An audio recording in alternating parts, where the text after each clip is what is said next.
Hoy hablaremos de algunos errores comunes que tú puedes cometer al momento de escribir el quechua. ¿Sabías que con la nueva norma estandarizada de la escritura estandarizada del quechua según el Ministerio de Educación, tenemos algunas normas que debes entender y que puede generarte confusión? Por eso, ahora en este video vamos a hablar de algunos errores comunes en cuanto a la escritura. Y sé que muchas veces he visto que las personas han escrito con estos errores. Por esa razón es que en este video te voy a explicar cuáles serían los errores comunes. Uno de los errores comunes es en cuanto al uso de la H.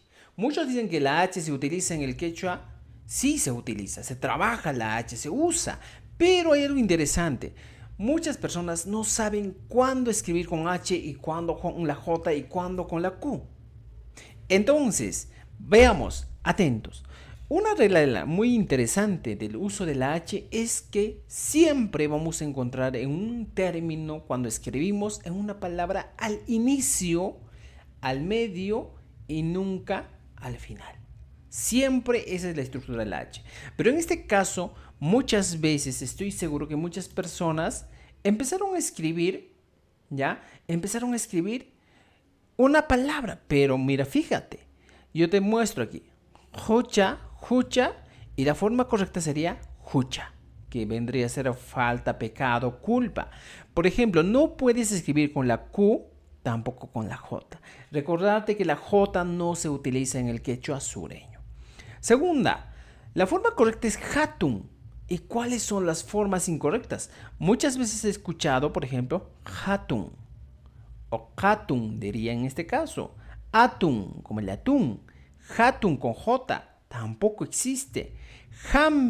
Ahora, la otra expresión, hampi, con J no se escribe, tampoco hampi, sino la pronunciación correcta y la escritura es hampi.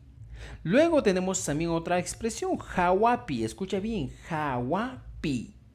No estoy diciendo hawapi, tampoco estoy utilizando la J para escribir. Entonces, estos son algunos errores comunes que encontramos en cuanto a la escritura con este fonema consonántico auxiliar H. Así que, estimados, a tener en cuenta estos datos muy interesantes y a escribir de manera adecuada. Esto es un aporte para que tú puedas mejorar tu escritura a partir de estos videos. Y espero que te haya gustado y síguenos por nuestras redes sociales y suscríbete a nuestro canal para seguir y para tener más contenido de este tipo. Tú para una chiscama o para